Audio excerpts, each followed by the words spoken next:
welcome back to the Citizen channel. You're all staying safe and well, and another episode, another feature on managing City. Yes, we're going back to the late 80s.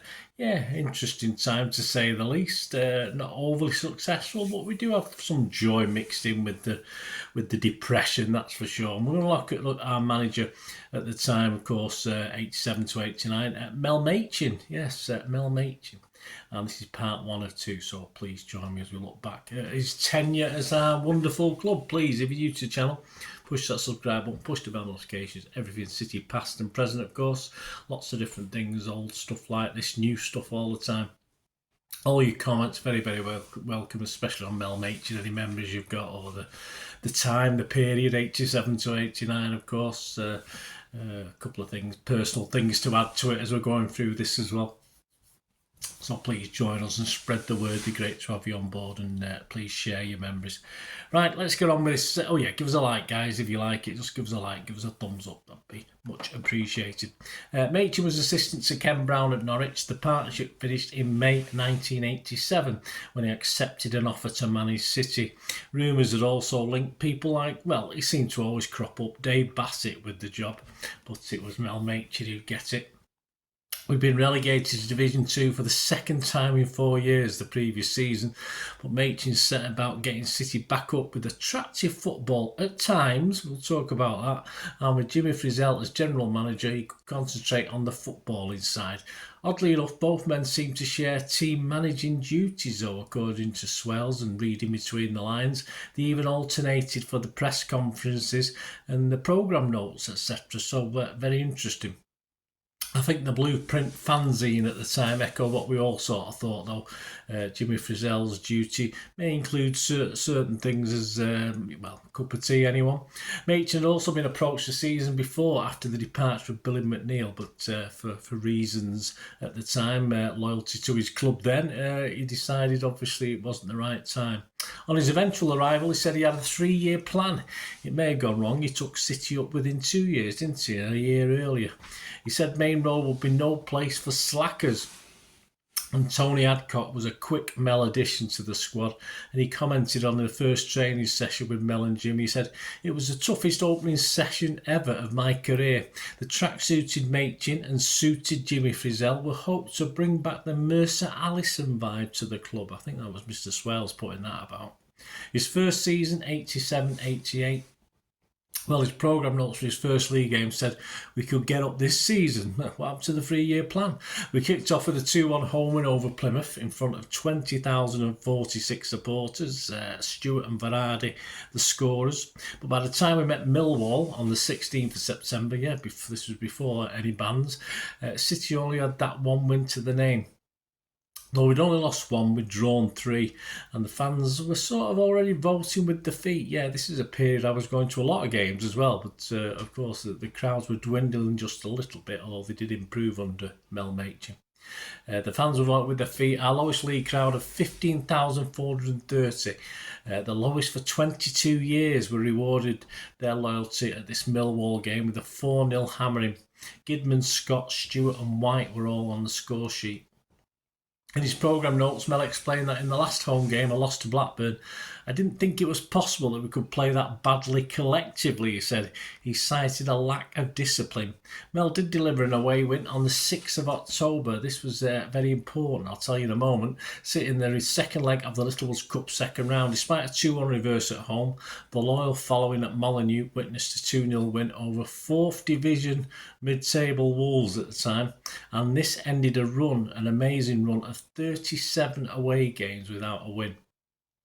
On November the 7th, myself and the 2 young uns were in a crowd of under 20,000, 19,583, and we witnessed, that 10-1 mauling of Huddersfield. He commented before the match, though City sat 10th, that if we continue to play the way we did against Middlesbrough in the last game before this one, a 1-1 draw, if we continue to play as we did in the second half of that game, I can't see anybody living with us. Well, we'd gone 5 games unbeaten, including a win at Tabletop in Bradford at the time as well. So that day, Malcolm McDonald's Huddersfield couldn't live with us, that's for sure. But as the fans, for us the fans, it was a bit out of the blue. We certainly didn't expect it. And of course, Huddersfield Town were rock bottom of the league, but still, it wasn't a bad result. It wasn't, and records were broken, of course. Machin was understandably bold after this result. He said it may take 2 or 3 years to grasp real success. Well, back to the 3-year plan again. He's a bit flip-flopping, isn't he? But the future here at City looks good. Well, I must admit there was a buzz around the place because, of course, we scored 6 in the next game we played in a cup game against Plymouth in midweek. So we thought this is it, guys. And the run continued as City went 12 games unbeaten until a defeat in early December in the league. We moved into the top 6. Machin claimed the Bell's Whisky Manager of the Month award for November, but he gave full credit to the players, and the players were winning awards as well. David White and then Steve Redmond won the Barclays Young Eagle Awards respectively for November and December. In the Cups, we progressed okay. Machin was bullish about a trip to Wembley. We were always dreaming of Wembley in those days. As it went, we went out of both domestic cups at the quarter-final stage, losing to Liverpool in the FA Cup and Everton in the League Cup. Machin blamed simple schoolboy errors for our defeat at Goodison Park to Everton, who he said were currently one of the best teams in the world. I don't think Liverpool were that bad at the time either. At the turn of the year, despite 3 recent defeats, Machin was still bullish about promotion. On the 1st of January, we sat 7th, and he compared the squad to his Norwich one that had finished 5th in the First Division. As City lost 5 out of the next 6 league games in January and February, I'm not sure 5th place Norwich were the best comparison to make. Mel did add to his young squad with Trevor Morley joining in January, and Mel's first signing, Tony Adcock, went the other way. Mel remained adamant that there was not a better team than us in the second division. By mid-February, we were 10th, so there were at least 9, I think, if my maths is correct, better than us as far as the table was concerned anyway. By early April, City flattered to deceive as they looked like getting a run at the playoffs, but Machin blew his top with his players after a 3-1 loss at Barnsley that appeared to wipe out any hope.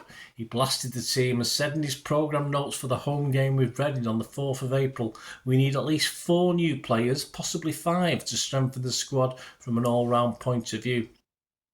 On April 30th, Machin gave a debut to a 16-year-old lad called Neil Lennon in a 3-0 win at St Andrews. That poor lad never played for City again, but he did go on to better things as a player and a manager and was never far away from controversy all his life, I don't think. In the league, City finished 8th, but as Machin blooded the young players like Hinchcliffe, Maldon, White, Brightwell, Redmond, they're all season they've been constant talk with the cut runs of them moving to pastures new, but he did manage to hold on to them at that stage.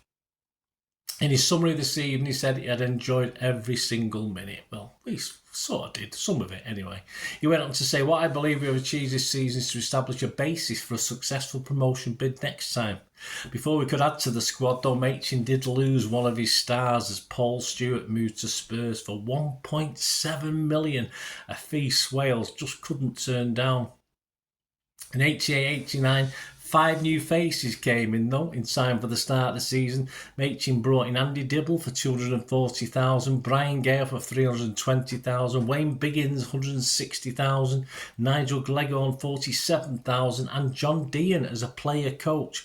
$10,000 for less than half the $1.7 million received for Stewart. So it wasn't too bad business, but Machin wasn't totally impressed still by Stewart's loss, although Swales apparently was smiling all the way to the bank. Frizzle, though still general manager, was no longer splitting programme and manager duties as Machin appeared to take sole charge finally. It was match day 5 and Mel Machin asking the fans not to panic before a 2-1 home win over Brighton through Brightwell and Maldon got our first win, so it took us 5 matches in front of just 16,033 fans. To put this into perspective though, the next game at Stamford Bridge attracted just 8,858 fans, though this was affected by a ban on away fans, but it was still not very good. The fans, if the fans were despondent, the banana craze was growing, and on the pitch, Machin was soon, despite the awful start, getting a tune out of his players. In November, there were rumours that City had been approached by Newcastle to speak to Mel about their vacant manager's job. Mel Machin said, "It was very flattering to be considered, but I am perfectly happy where I am." On December the 10th, Machin was happy as we all were, as we hit top spot with a 4-0 win at home to Bradford. Attendance of 20,129. Goal scorers were Brightwell with a couple and Maldon with a couple. He described it as a marvellous feeling. By the time 12,000 of us had been to Stoke and back on Boxing Day, we were back in 5th though. Mel had added to the squad with experience in the shape of Gary Megson, and he had a dream debut, scoring the only goal at Oldham on the 14th of January in front of another 12,000 City away turnout. Machin congratulated the faithful who'd gone and brought praise from the Oldham constabulary. A young Jerry Taggart was also introduced by Mel, so we started 1989 with hopes high as we were unbeaten in the league in January and February, and Mel Machin won the Manager of the Month award for the second time in February. The only downer was that we went out of the FA Cup at Brentford, but at least Mel could concentrate now fully on the league and promotion, and by the end of February, despite a growing injury list, we were back on top of the league. As we and Chelsea shared the top 2 spots, Machin commented that the last thing we want to do is find ourselves in a nerve-wracking situation at the end of the season. I'd like us to be sure of a top 2 place and promotion with 4 games to go. Yeah, wouldn't we all, mate? As David Oldfield arrived, a player Machin had tracked for months allegedly, City had the disappointment when top of losing 3-2 at home to Chelsea. Machin's last sign of the season was experienced cover for Andy Dibble with Paul Cooper. By April the 8th, Chelsea had quickly opened a 10-point gap. Yeah, they were to run away with it in the end. But City, on the face of it, had a good cushion to the chasing pack. We were 9 points clear of 3rd and 4th, West Brom and Blackburn respectively. But City began to stumble towards promotion. Mel commented that schoolboy mistakes had reared their ugly head again. One of the fans' favourites was certainly not Machin's, as Paul Maldon grew tired of his treatment at the hands of the boss. He did start many games, but not enough in his view, and as the fans' view as well. At the end of the season, he'd been on his way as a draw at Bradford sent City up. The fans have been critical of Machin after that 3-3 home draw with Bournemouth in the penultimate match, of course, as City appeared to be strolling to the First Division only to be pegged back. Maldon himself had scored 2 as City went 3-0 up, and Machin had hooked him without explanation. Mel had talked, though, of nervousness with the experienced and younger players during the run-in, a feeling that was echoed in the stands. I can vouch for that one, but we were back in the promised land. That takes us to 89-90 season, which would, of course, he wouldn't get through this one, would he? Machin was rewarded with an improved contract, a 3-year extension, and promised City fans a league title. Well, sort of. Hey, we had to maintain our First Division status first, but there you go. Brave words. He attempted to strengthen the squad, but the likes of Martin Keown, Daly and Atkinson, and Chris White were all linked. Yeah, but they didn't arrive. We know that. Ian Bishop did arrive though, with fans' favourite Maldon finally going the other way to Bournemouth. Maldon had been offered a £25 per week pay rise. He was then on £250. With a clash with Machin in his eyes, a derisory wage rise offer, the move had seemed inevitable. City fans, though, not impressed, were, though, by the arrival of a certain £1 million man in Clive Allen. I personally wasn't. I didn't rate him at all at this stage of his career. Seemingly, though, I was in a minority. Most people did. Gary Fleming was also added. Mel handed the captaincy to Brian Gale to take some pressure off young Steve Redmond. So please join me in part 2 as this season kicks off pretty disastrously, but Fergie's Reds arrive for a battering, but then soon Mel is for the chop. Hope you enjoyed that, guys. Hope you enjoyed part 1. Let me know your memories. Be great to hear from you. Mel Machin, 87, 89. Of course, it was a season I was taking at least one or both of my elder children, so it was a very interesting season. It'd be great to hear from your memories as well. And please keep your eye out for part 2 of this Managing City Mel Machin, 87 to 89. Thanks for watching, guys. Until we meet again, that's one thing, don't have. Please stay safe, Blues. Bye for now.